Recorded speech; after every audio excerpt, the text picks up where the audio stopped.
Que el Señor les bendiga, amados hermanos. ¿Qué le parece si adoramos un tiempo aquí al Señor, al Dios de todo lo posible, al Rey de Reyes y al Señor de Señores? Aleluya.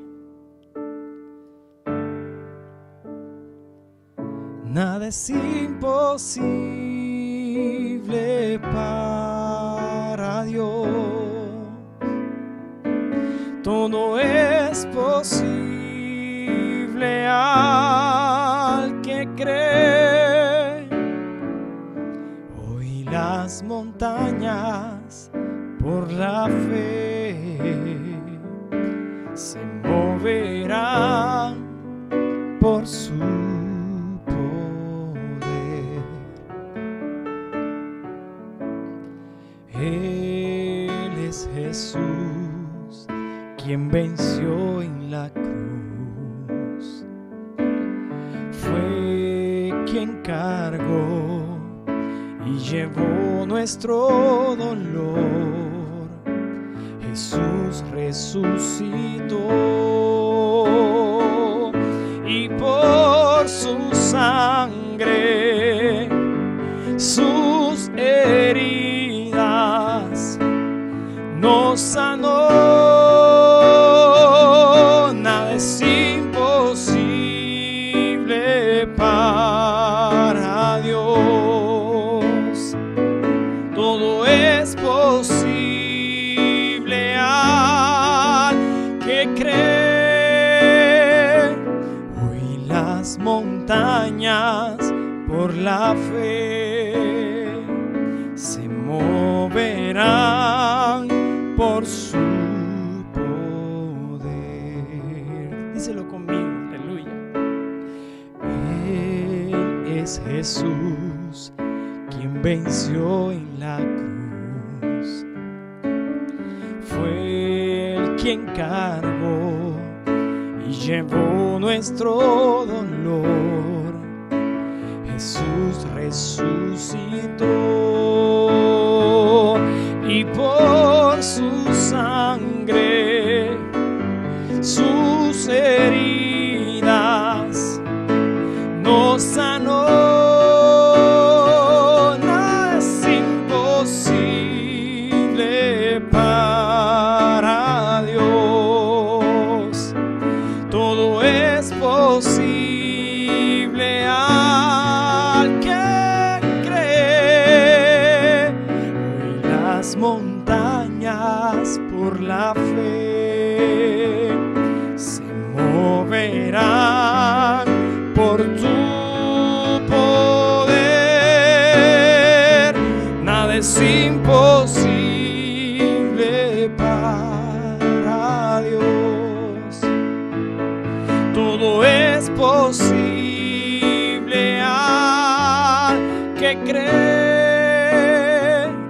Hoy las montañas por la fe se moverán por su poder.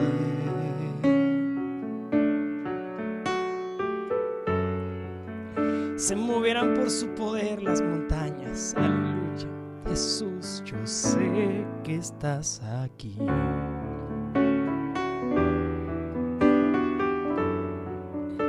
Siento tu caminar.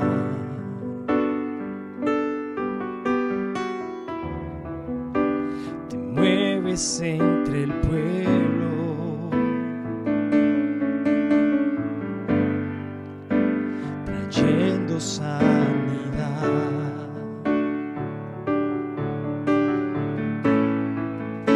Yo sé que estás aquí.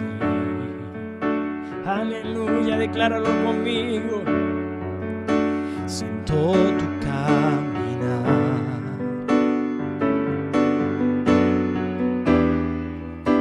Te mueves entre el pueblo.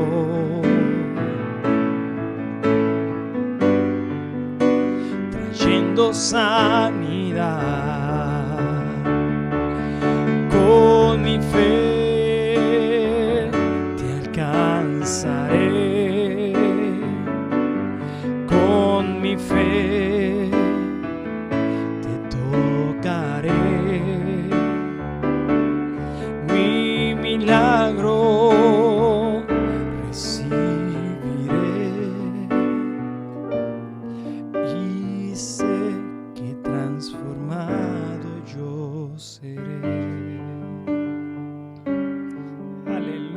¿Cuántos lo pueden declarar conmigo? Yo sé que estás aquí.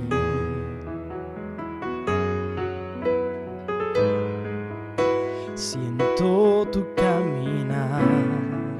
Oh, aleluya. Te mueves entre el pueblo, trayendo sanidad. Con mi fe te alcanzaré. Con mi fe te tocaré. Mi milagro recibiré. Y sé que transformado yo seré. Oh, yo sé que transformado yo seré.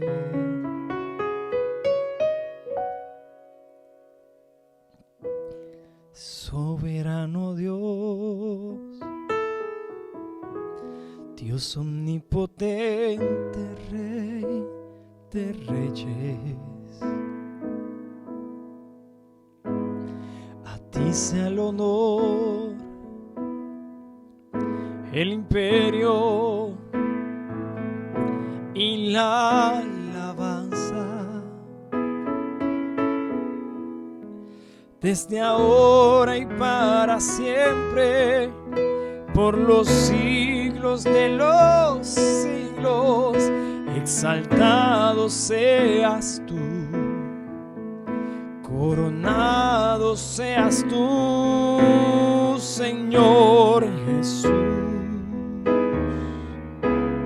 Señor Jesús, Señor Jesús. Aleluya. Soberano Dios, Dios omnipotente, Rey de reyes. Aleluya. A ti sea el honor, el imperio y la alabanza, desde ahora y para siempre, por los siglos de los siglos. Exaltado seas tú, coronado seas tú, Señor Jesús, Señor Jesús, Señor Jesús.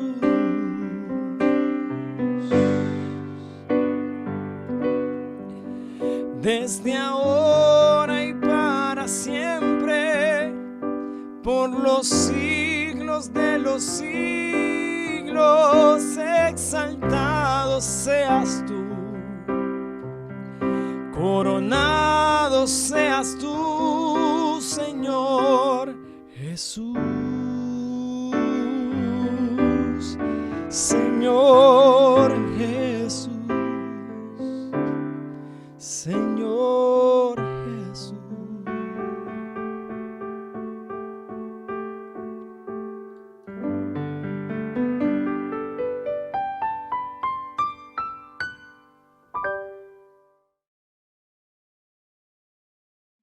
Bendiciones, hermanos. Qué gusto poder comunicarme hoy con ustedes a través de este medio. No es un medio habitual para mí, sin embargo, se ha vuelto un medio habitual para todos de una u otra forma durante la época que nos ha tocado vivir en nuestras casas, en cuarentena, con distanciamiento social. Sin embargo, estoy muy expectante de que pronto podremos volvernos a ver en la iglesia. De hecho, Tania Paola hace poco, algunas de sus amiguitas la han estado llamando por videollamada y ella, a veces renuente, salía corriendo, hablaba un rato, pero yo extrañada porque sé que extraña a sus amigas y yo decía, pero ¿por qué Tania Paola no quiere hacer videollamadas, ni siquiera con su abuela? Y una de estas noches ella me dice, mamá, es que yo no las quiero ver por el teléfono. Yo las quiero ver en la iglesia. Yo quiero ir a la iglesia, yo quiero jugar con ellas, yo quiero estar con ellas, yo las extraño. Y bueno, creo que ese es un sentimiento que está en todos nosotros. Nos extrañamos, queremos vernos, queremos abrazarnos. No nos vamos a poder abrazar por un tiempo. Sin embargo, estoy segura que en el Señor podremos vernos pronto, podremos compartir en la iglesia, estar nuevamente reunidos. Y en el día de hoy yo quisiera compartirles un poco de lo que Dios ha estado hablando a mi corazón y creo también que es algo que Dios está hablando a toda la iglesia. Lo más probable es que muchos de ustedes ya han estado escuchando la voz de Dios en todos los tiempos que hemos tenido de oración, de ayuno, de devocionales, en todos estos tiempos en que se ha propiciado incluso el separarnos del día a día, de lo cotidiano, por lo menos para algunos, para los que siguen trabajando, quizás ha sido un poco más difícil, pero la misma situación externa nos ha llevado de una u otra manera a buscar más de Dios. Y en mi caso particular, como estoy segura que en el caso de todos ustedes, hemos tenido circunstancias que nos han desafiado, que de alguna u otra manera han expuesto algunas áreas de nuestra vida. Y bueno, yo quisiera hoy compartirles un poco acerca de algo en lo que he estado meditando y que le he estado preguntando a Dios. En el boletín nuestro pastor hablaba sobre la realización en Dios. Hace semanas atrás yo conversaba con la pastora Melissa y hablábamos de cuál es mi lugar en el muro. En el boletín el pastor hacía esta pregunta: ¿cuál es mi rol en la ejecución de los planes y propósitos de Dios? Y si bien ahora nos estamos preparando para el retorno a la iglesia nunca ha estado cerrada, el templo ha estado cerrado, pero la iglesia ha seguido a través de todos y cada uno de nosotros en los lugares en donde estamos, ya sea en nuestra casa, en nuestros trabajos, con nuestros familiares, con nuestros vecinos. La iglesia ha seguido dispersa, pero activa. Ahora cuando nos preparamos para el retorno al templo, para el retorno a nuestras reuniones, siguiendo algunos parámetros necesarios para el cuidado de todos, yo sigo haciéndome la pregunta: ¿cuál es mi rol en la ejecución de los planes y propósitos que Dios tiene? Como me lo he estado haciendo en toda esta época. Y parte de lo que Dios me ha mostrado y que quisiera compartir con ustedes en el día de hoy es que muchas veces partimos por hacernos esa pregunta: ¿cuál es mi lugar? ¿Cuál es mi rol? ¿Cuál es la obra que Dios quiere que yo realice?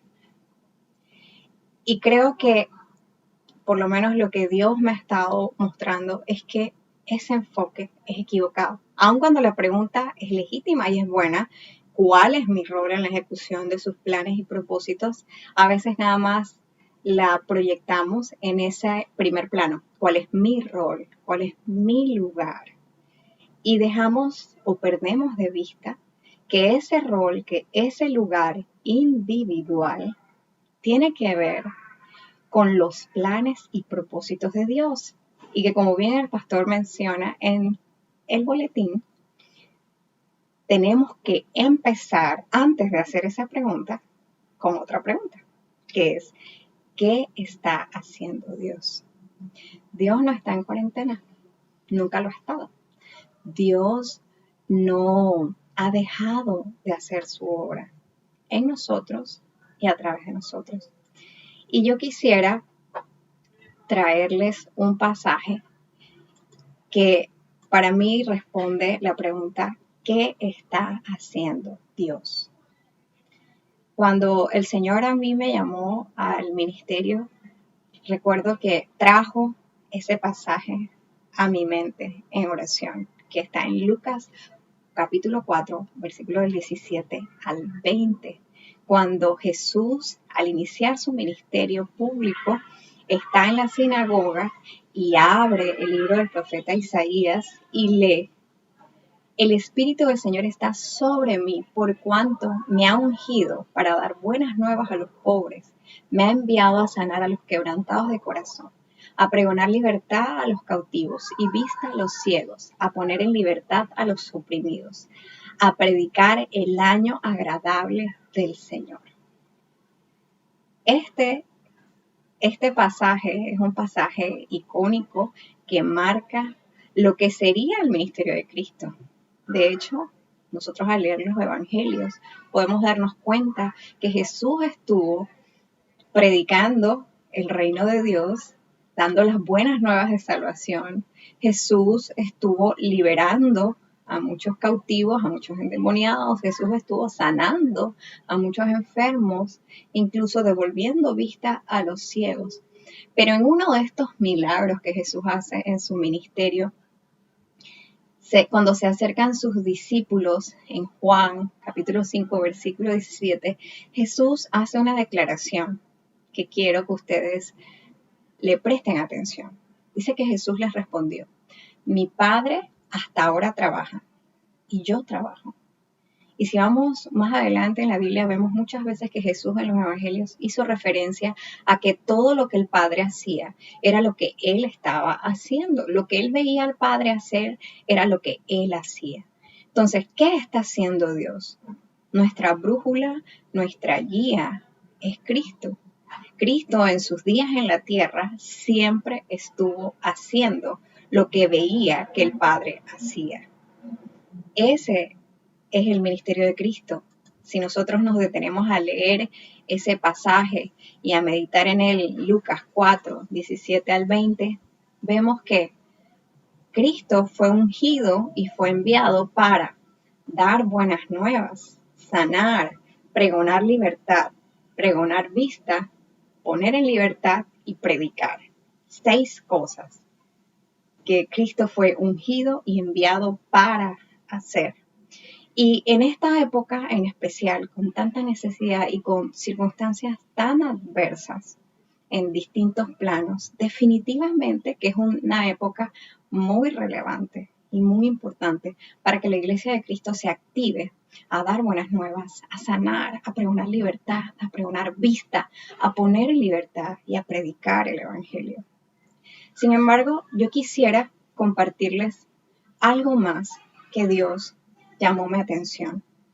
Esto es lo que está haciendo Cristo, esto es lo que Cristo fue ungido y enviado para hacer, y es lo que Dios nos comisiona a nosotros, continuar con el ministerio de Cristo.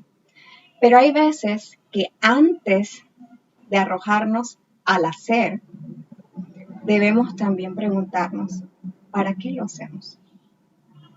¿Para qué Cristo fue enviado a hacer todas estas cosas? Y Dios llamaba mi atención al Evangelio según San Lucas, capítulo 2, versículo 34 al 35. En el momento en que los padres de Jesús van al templo y se encuentran con el profeta Simeón, dice que él les da su bendición y le dice a María, la madre de Cristo, que en ese momento era un bebé: este niño está destinado a provocar la caída de muchos en Israel, pero también será la alegría de muchos otros. Fue enviado como una señal de Dios, pero muchos se le opondrán. Como resultado, saldrán a la luz, serán revelados, se manifestarán. En otra traducción dice, se conocerán los pensamientos, las intenciones más profundas de muchos corazones. Otra traducción habla de cada uno. Entonces, aquí Dios llamaba mi atención a que el ministerio de Cristo iba a tener todos estos resultados. Porque Simeón decía, como profeta, Dios le había dado esta revelación, que Jesús, el resultado del ministerio de Cristo, iba a ser que serían revelados los pensamientos, las intenciones más profundas del corazón y de cada uno. Dice algunas traducciones de muchos corazones, pero dice de cada uno. ¿Y por qué esto es importante? ¿Por qué o para qué Cristo vino a sanar? Dios está interesado en el corazón.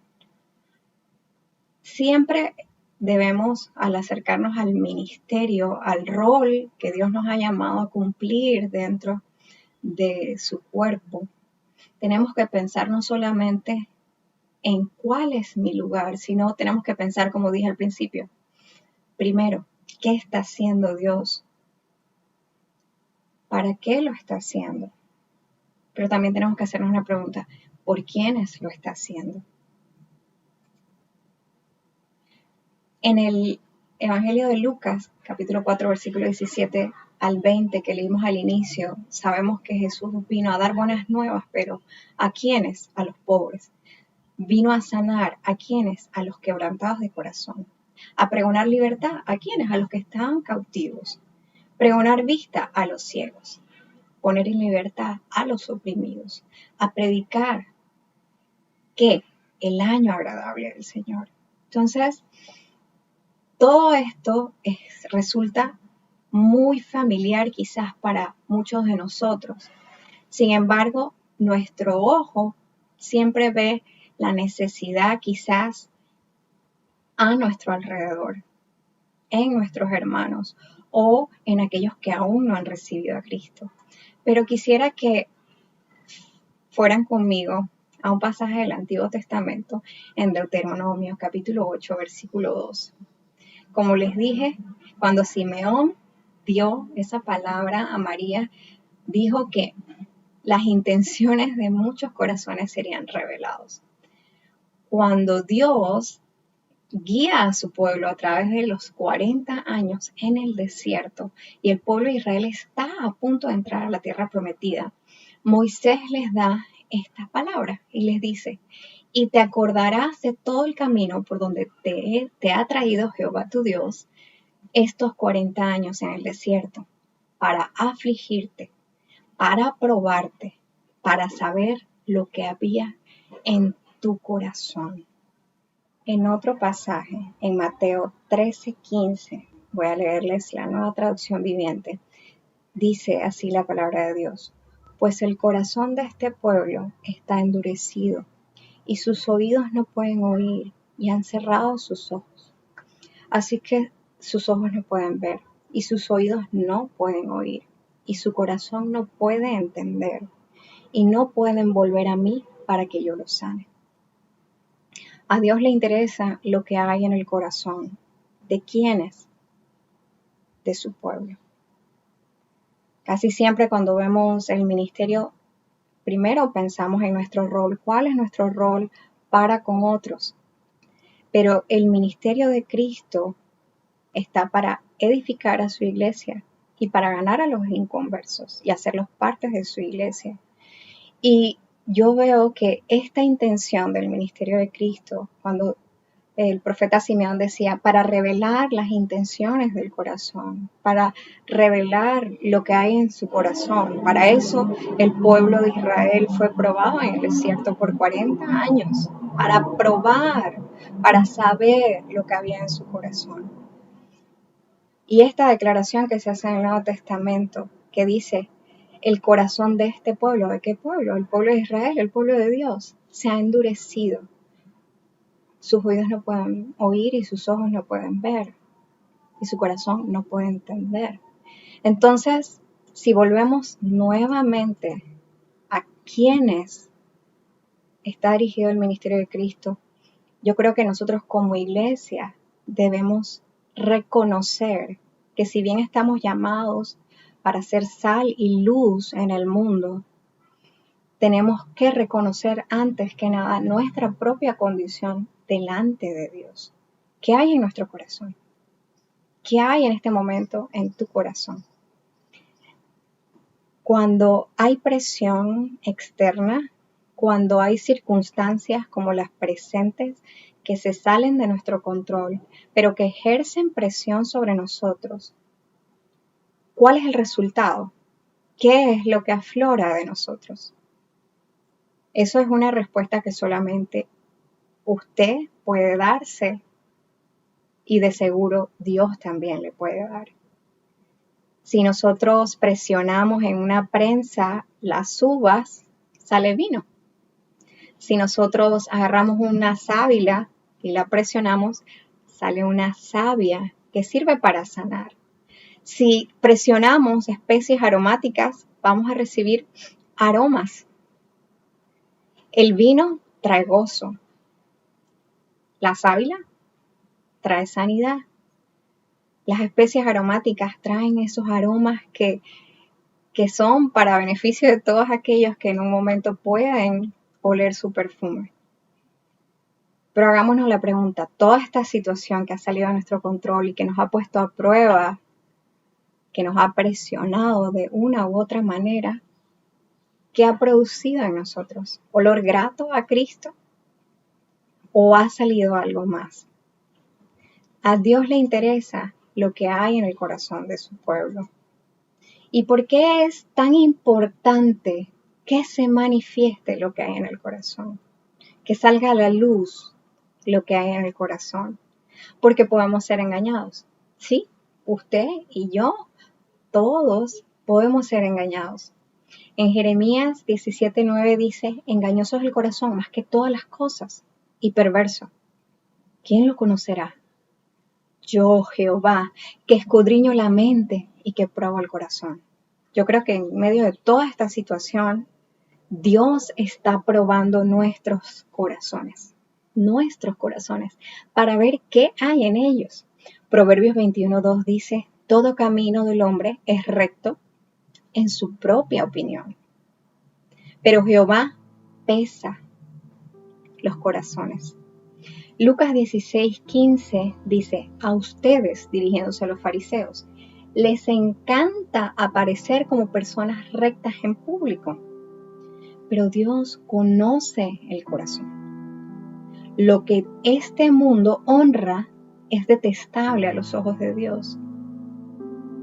Y hermano, yo no estoy diciendo que usted es un fariseo, no estoy diciendo que en su corazón haya cosas que desagraden a Dios.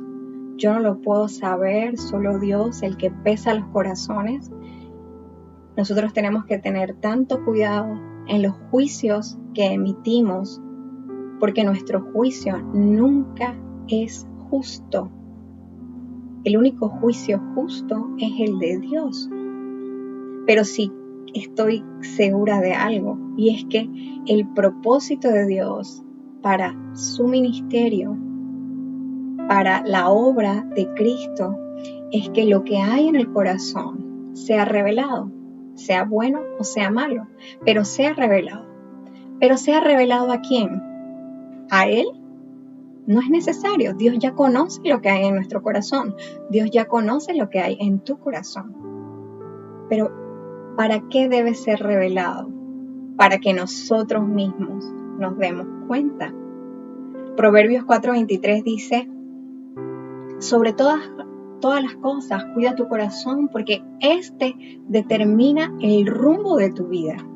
Lo que hay en nuestro corazón va a determinar hacia dónde nos dirigimos, qué es lo que hacemos, cómo lo hacemos y por qué lo hacemos. Salomón recibió este consejo de su padre.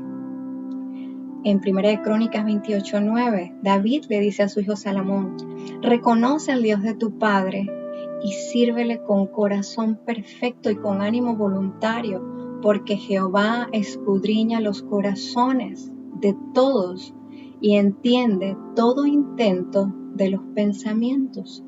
Si tú le buscares, lo hallarás, mas si lo dejares, Él te desechará para siempre.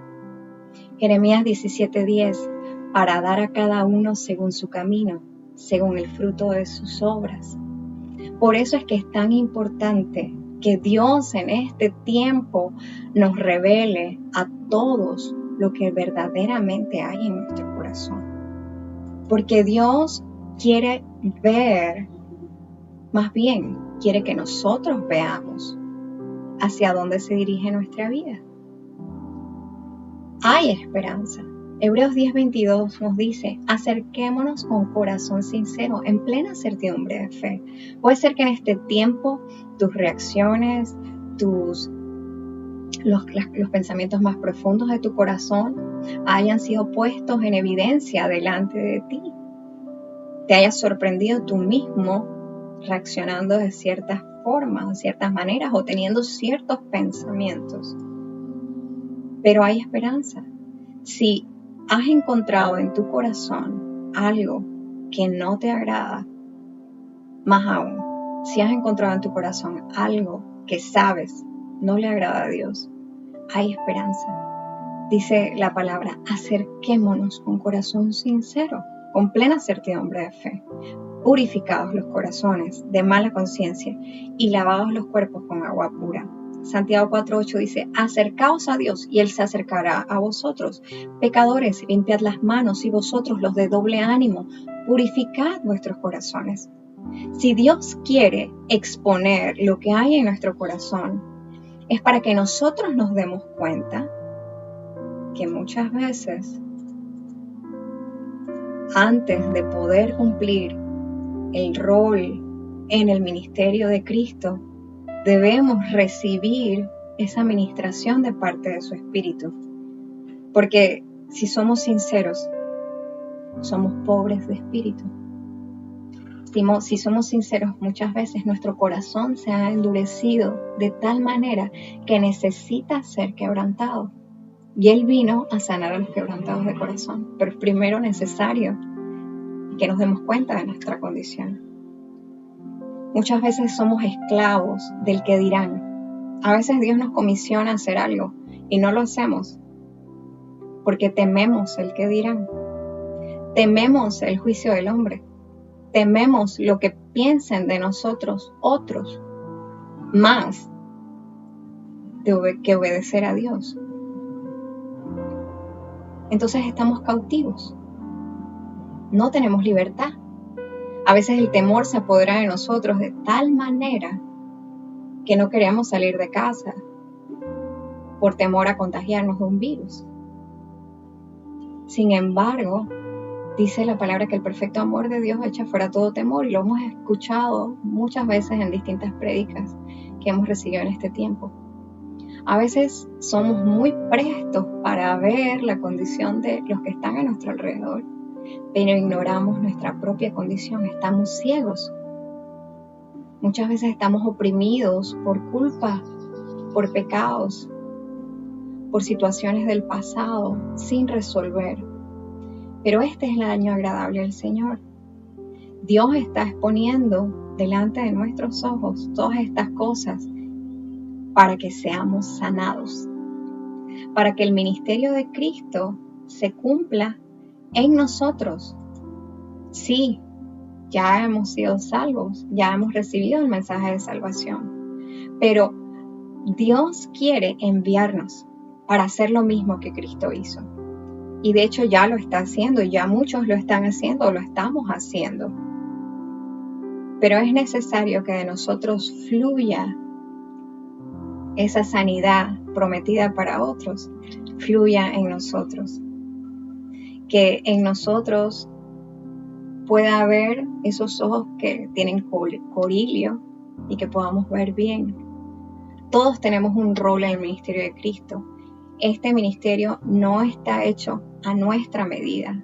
Este ministerio está hecho a la medida de Cristo, para que su cuerpo lo realice en conjunto, no de forma individual, no de manera separada, no de maneras personales. El ministerio, me venía esta palabra, no es tailor fit, o sea, no está hecho a mi medida, a mi talla. El ministerio está hecho a la medida de Cristo. Porque ¿qué está haciendo Dios? ¿Cuál es mi rol en lo que Dios está haciendo? Dios quiere hacer una obra en nosotros y a través de nosotros.